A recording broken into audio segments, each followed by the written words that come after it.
निसा हत्ता यकून लिखमसीन इम्रअतिन अलक़य्यिमुल वाहिद व फ़ी रिवायतिन यक़िल्लुल इल्म व यज़हरुल जहल मुत्तफ़क़ुन अलैह। बुखारी और मुस्लिम दोनों ने इस रिवायत को बयान किया है। हज़रत अनस रावी हैं, वो कहते हैं अल्लाह के नबी सल्लल्लाहु अलैहि वसल्लम को मैंने फरमाते हुए सुना, बेशक क़यामत की निशानियों में से ये है कि इल्म उठा लिया जाएगा और जहालत ज़्यादा हो जाएगी। नीचे लिखा हुआ बिक़ब्ज़िल उलमा, इल्म उलमा के उठा दिए जाने से उठा लिया जाएगा। ऐसा नहीं होगा किसी आदमी के सीने में इल्म होगा और रात को सोएगा या दोपहर को कैलूला करेगा और जब बेदार होगा तो इल्म गायब, जो याद था वो सब भूल गया। ऐसा नहीं, जो माहिर उलमा होंगे वो एक एक करके उठा लिए जाएंगे और यकसुरल जहलो, जहालत ज़्यादा हो जाएगी। इसलिए कि जब अच्छे उलमा उठा लिए जाएंगे तो उनकी जगह ऐसे लोग ले लेंगे जिनको इल्म ही नहीं होगा। दूसरी हदीस में आया ना कि इन्नल्लाह ला यंतज़िउल इल्म इंतिज़ाअन, अल्लाह ताला इल्म को ऐसे नहीं उठाएगा कि क़ुलूब उलमा से, उलमा के दिलों से उसको छीन लेगा, निकाल लेगा। वलाकिन यक़बिज़ुल इल्म बिक़ब्ज़िल उलमा, उलमा को इस दुनिया से एक एक करके उठा लेगा, यहाँ तक कि लम यत्रुक आलिमन, इस दुनिया में कोई सही इल्म वाला आलिम नहीं रहेगा। तो फिर इत्तख़ज़न्नासु रुऊसन जुहाला, जाहिलों को लोग सरदार बना लेंगे। जब जाहिल सरदार बन जाएंगे, अमीर बन जाएंगे, जिनके पास कुछ इल्म है ही नहीं, तो फ़ाक़िदुश्शै ला युती, अरबी में कहते हैं जो जिस चीज़ को खोने वाला है, यानी किसी के पास कोई चीज़ है ही नहीं, वो क्या देगा? घड़े में पानी है ही नहीं तो आपको वहाँ से पानी कैसे मिलेगा? तो फ़ाक़िदुश्शै ला युती, वो ख़ुद जाहिल है, उसके पास शरीयत की सही जानकारी नहीं है, मसाइल का उसके पास सही इल्म नहीं है, फ़िक़्ह की गहराई उसको हासिल नहीं है, तो लोग उससे मसला पूछेंगे। लोग समझेंगे कि ये बात कर लेता है, दोस्तों बुज़ुर्गों वाली अच्छी तरीके से, हाँ आलिम है, पगड़ी बांध ली आलिम है, मसला पूछेंगे।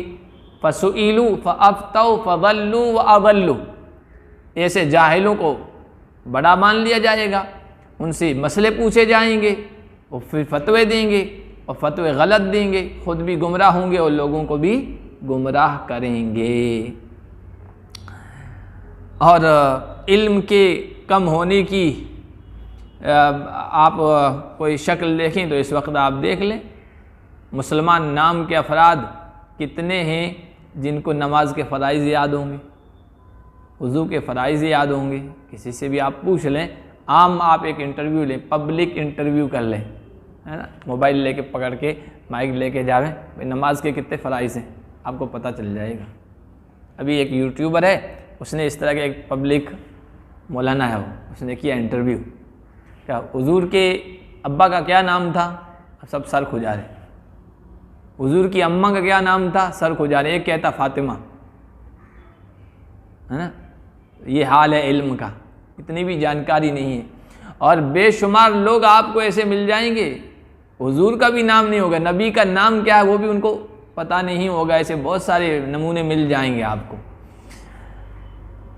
जहालत ज़्यादा हो जाएगी। वयक्सुर ज़िना, ज़िना ज़्यादा हो जाएगा। अब ज़िना ज़्यादा हो जाएगा क्या, अब तो हो गया है, आँखों से देख रहे हैं हम, बल्कि बेशुमार ममालिक ने ज़िना को ज़िना समझा ही नहीं है। अगर एक मर्द औरत अपनी मर्ज़ी से, अपनी चाहत से अगर मिल रहे हैं और इस गुनाह का इर्तिकाब कर रहे हैं, वो गुनाह नहीं होता है, वो जुर्म नहीं होता है। अब तो अभी एक दो दिन पहले ख़बर आई कि दुबई वग़ैरह अरब ममालिक में भी अब ज़िना को परमिशन दे दी गई, वहाँ इजाज़त मिल गई है, ज़िना आम हो जाएगा और हलाल समझ के किया जाने लगेगा। भाई अपनी मर्ज़ी से जब कर रहे हैं तो अब उसमें क्या हरज है, इसमें क्या गुनाह है, गोया वो हलाल है। और नबी पाक सल्लल्लाहु अलैहि वसल्लम की जो हदीस है दूसरी जगह आई है कि हुज़ूर सल्लल्लाहु अलैहि वसल्लम ने इरशाद फरमाया कि एक ऐसा ज़माना आने वाला है कि जिसमें मेरी उम्मत के लोग यस्तहिल्लूनल हिरा वल हरीरा, रेशम को और ज़िना को, शर्मगाह को हलाल समझ लेंगे। गुनाह समझेंगे ही नहीं। और शराब के बारे में भी अल्लाह के नबी सल्लल्लाहु अलैहि वसल्लम ने यही फरमाया है कि ऐसा ज़माना आएगा कि उम्मत के लोग शराब पिएंगे और शराब का नाम कुछ और रख लेंगे कि ये शराब नहीं है, ये कुछ और है, ये विस्की है, और ये फ़लाँ है, ये फ़लाँ है, ये तो बियर है, शराब नहीं है, ये बियर है, नाम कुछ रखेंगे। शराब, उस पर शराब का तो स्टिकर नहीं होगा, स्टिकर कुछ और लगा लेंगे। तो ये भी हम इस ज़माने में देख रहे हैं। खिंजीर, सूअर के बारे में जो नजिसुल आइन है, बेशुमार लोग कहते हैं कि वो पहले ज़माने में वो गंदगी में रहता था, गंदे रहते थे और नापाक रहते थे, नजासत ही में रहते पलते थे, इस वजह से वो हराम करार दिया गया है। अब तो खिंजीरों को फार्म हाउस में पाला जाता है और धुलाया जाता है, उनको नहलाया जाता है और ये किया जाता है। अब तो हलाल होना चाहिए। कैसे कैसे लोग दुनिया में आ रहे हैं। वयक्सर शुर्बुल खम्र, शराब का पीना आम हो जाएगा। आज आप देखिए, मुस्लिम मुआशरा और समाज, एक ज़माना था नशे से, शराब नोशी से पाक समझा जाता था।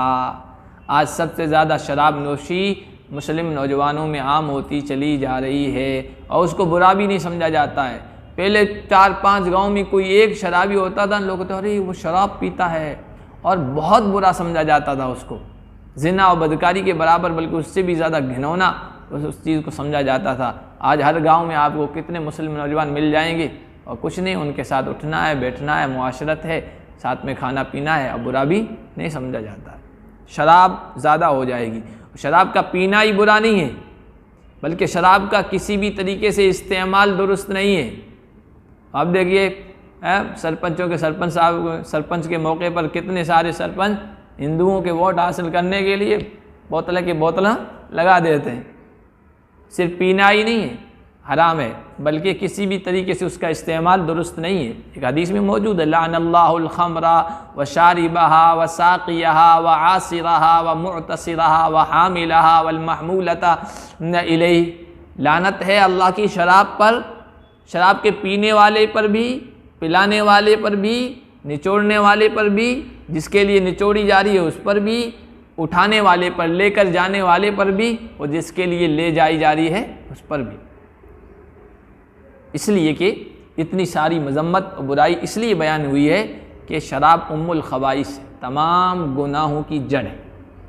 जो आदमी शराब का आदी हो गया ना, वो तमाम गुनाह कर सकता है, फिर कोई चीज़ उसके लिए कुछ भी नहीं। शराबियों के यहाँ घरों के हालात आप मालूम करो, उसके लिए बहन, बेटी, बीवी, माँ, कोई फ़र्क नहीं होता है। शराब पीने के बाद किस पर हाथ डाल देते हैं कुछ पता नहीं। शराब पीने के बाद तमाम बुराइयाँ हो सकती है।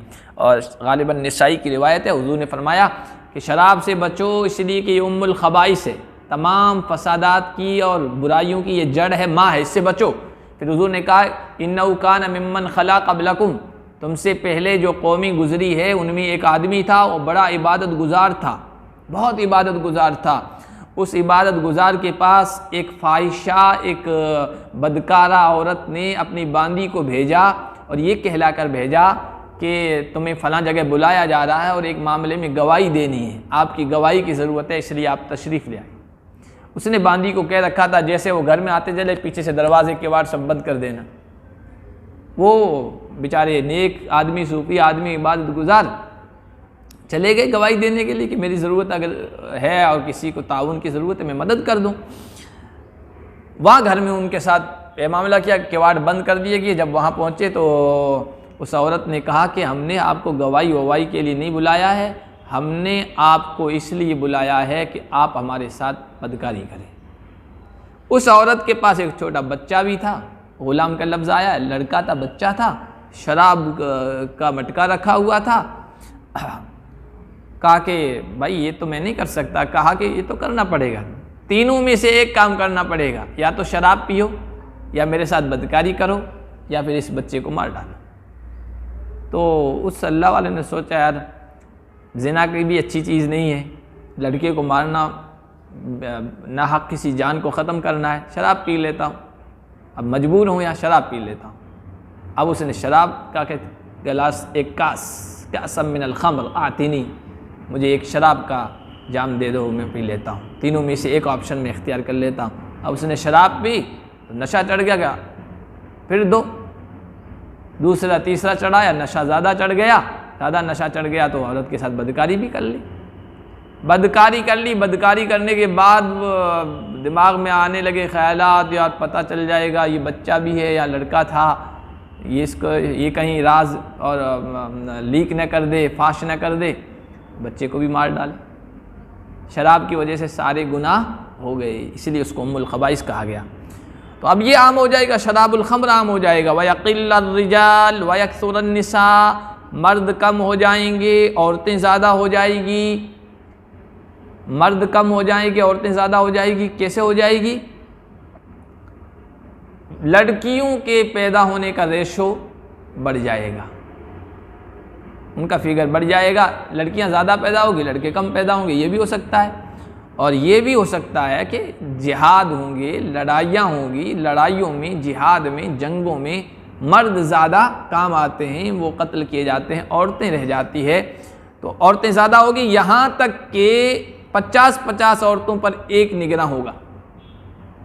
उसका ये मतलब नहीं कि 50-50 बीवियाँ होगी। ये मतलब होगा कि मर्द जब मार दिए जाएंगे, कत्ल कर दिए जाएंगे, तो माई, फूफियाँ, खालाएँ, बेटियाँ, बहनें, ख़ानदान की जो औरतें होंगी, जिनके मुतालिक जो होंगे वो सब मार दिए गए होंगे। कोई एक आदमी बचेगा, सब की निगरानी करना, सब की कफ़ालत और परवरिश इसकी ज़िम्मेदारी हो जाएगी। ऐसा ज़माना आ जाएगा क़यामत से पहले।